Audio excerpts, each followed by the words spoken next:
লক্ষ্মীর ভান্ডার প্রকল্পে নভেম্বর মাসের টাকা অলরেডি সমস্ত বেনিফিশিয়ারিদের ব্যাঙ্ক অ্যাকাউন্টে ক্রেডিট হয়েছে। আবার এমন অনেক উপভোক্তা রয়েছে যাদের ব্যাঙ্ক অ্যাকাউন্টে লক্ষ্মীর ভান্ডার প্রকল্পের টাকা আসেনি। আবার অনেকেই 1000 টাকা এবং 1200 টাকা পেয়েছেন, কিন্তু নতুন যারা উপভোক্তা রয়েছেন, যারা নতুন করে আবেদন জানিয়েছেন, এখনও ব্যাঙ্ক অ্যাকাউন্টে টাকা আসেনি। তো বহু প্রশ্ন রয়েছে লক্ষ্মীর ভান্ডার প্রকল্প বিষয়ক। তো প্রত্যেকটি প্রশ্নের উত্তর আজকের এই ভিডিওর মাধ্যমে আমি দেওয়ার চেষ্টা করব। তো অবশ্যই বন্ধুরা ভিডিওটাকে একটুও স্কিপ না করে শুরু থেকে শেষ অবধি খুব ভালো করে দেখবেন। আর যে সকল বন্ধুরা এই বাংলা খবর ফেসবুক পেজে নতুন এসেছেন, অবশ্যই ফেসবুক পেজটিকে ফলো করে রাখবেন।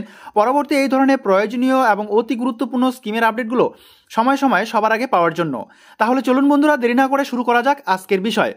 তো বন্ধুরা প্রথমেই আপনাদেরকে জানিয়ে রাখি যে ব্যাঙ্ক অ্যাকাউন্টের status validation success ready for payment এবং বেনিফিশিয়ারি স্ট্যাটাস অ্যাক্টিভ বেনিফিশিয়ারি, তার নিচে ব্যাঙ্ক অ্যাকাউন্ট নাম্বার এবং আইএফসি কোড নাম্বার, যদি এই জায়গাটা সব কিছু ঠিকঠাক থাকে এবং মান্থ এবং পেমেন্ট স্ট্যাটাসের নিচে এদিকে নভেম্বর মাস একদিকে আর অপরদিকে পেমেন্ট আন্ডার প্রসেস কথাটি যদি থাকে বা এখন সাকসেস দেখাচ্ছে, এই কারণেই এই পুরনো উপভোক্তা লক্ষ্মীর ভান্ডার প্রকল্পের টাকা পেয়েছে এই নভেম্বর মাসে, যার কারণে পেমেন্ট সাকসেস দেখাচ্ছে।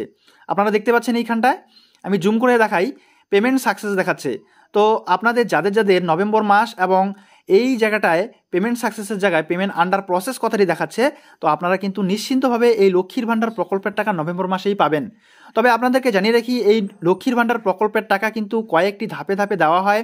যেহেতু বহু বেনিফিশিয়ারি এই লক্ষ্মীর ভান্ডার প্রকল্পে আবেদন জানিয়েছে, তো তাদেরকে প্রত্যেককে একসঙ্গে টাকা দেওয়া সম্ভব হয় না, তাই ধাপে ধাপে টাকাগুলো দেওয়া হয়। আর সেই ধাপেই কিন্তু আপনারা টাকাগুলো পাবেন। তো যাদের এখনও পর্যন্ত ব্যাঙ্ক অ্যাকাউন্টে টাকা আসেনি, আপনারা দুশ্চিন্তা করবেন না, লক্ষ্মীর ভান্ডার প্রকল্পের টাকা পেয়ে যাবেন। আর যারা অলরেডি লক্ষ্মীর ভান্ডার প্রকল্পের টাকা পেয়ে গেছেন, অবশ্যই এই ভিডিওতে একটি লাইক দিতে ভুলবেন না। পেজটি তো নতুন হয়ে থাকলে অবশ্যই ফলো করে রাখবেন। যারা এখনও পর্যন্ত আমাদের হোয়াটসঅ্যাপ গ্রুপ এবং টেলিগ্রাম গ্রুপে জয়েন করেননি, এই ভিডিওর কমেন্ট বক্সে পিন করা থাকবে, সেখানে লিঙ্কে ক্লিক করে আপনারা খুব সহজেই আমাদের গ্রুপে জয়েন করতে পারেন। আর আরেকটা বিষয় আপনাদেরকে বলে রাখি, লক্ষ্মীর ভান্ডার প্রকল্প বিষয়ক যাদের বিভিন্ন রকম সমস্যা রয়েছে, আপনারা সরাসরি ভিডিও অফিসে যাবেন। এই ভিডিওর কমেন্ট বক্সে একজন দেবাশিস গোপী বলে নাম্বার দিচ্ছে একজন স্যারের, তার সঙ্গে যোগাযোগ করার কথা বলছে।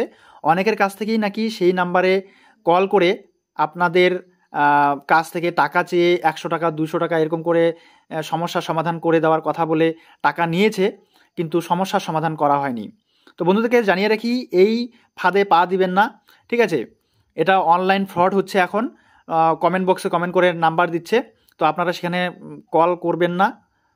আর যদি কোনো রকম সমস্যা থাকে অবশ্যই আপনাদের পঞ্চায়েত অফিস কিংবা বিডিও অফিসে গিয়ে সরাসরি যোগাযোগ করবেন। তো বন্ধুরা আপনাদেরকে যেমনটা বললাম যে নভেম্বর মাসে টাকা অলরেডি সমস্ত বেনিফিশিয়ারিদের ব্যাঙ্ক অ্যাকাউন্টে চলে এসছে। যারা পুরনো উপভোক্তা তাদের প্রত্যেকের টাকা চলে এসছে, এবং যারা নতুন করে আবেদন জানিয়েছে কিছু কিছু কাজ কমপ্লিট হয়েছে। মাননীয় মুখ্যমন্ত্রী মমতা বন্দ্যোপাধ্যায় বিভিন্ন জনসভায় বলেছিলেন যে দুর্গাপুজোর পর যারা নতুন করে আবেদন জানিয়েছে তাদের কাজগুলো সম্পন্ন করা হবে। তো কিছু কিছু কাজ সম্পন্ন হয়েছে, যাদের সম্পন্ন হয়েছে তাদের অ্যাকাউন্টে কিন্তু টাকা চলে এসছে, কিন্তু যাদের কাজ কমপ্লিট হয়নি তাদের অ্যাকাউন্টে এখনও টাকা আসেনি। তো আপনারা দুশ্চিন্তা করবেন না, যখন আপনাদের কাজ কমপ্লিট হয়ে যাবে তখন কিন্তু আপনারাও টাকা পেতে শুরু করবেন। তো বন্ধুরা এই ছিল মোটামুটিভাবে লক্ষ্মীর ভান্ডার প্রকল্প বিষয়ক একটি গুরুত্বপূর্ণ আপডেট। দেখা হচ্ছে পরবর্তী নেক্সট আপডেটের সঙ্গে। ততক্ষণ পর্যন্ত সুস্থ থাকবেন, ভালো থাকবেন। এই ভিডিওগুলো দেখার জন্য আপনাদের প্রত্যেককেই অসংখ্য অসংখ্য ধন্যবাদ।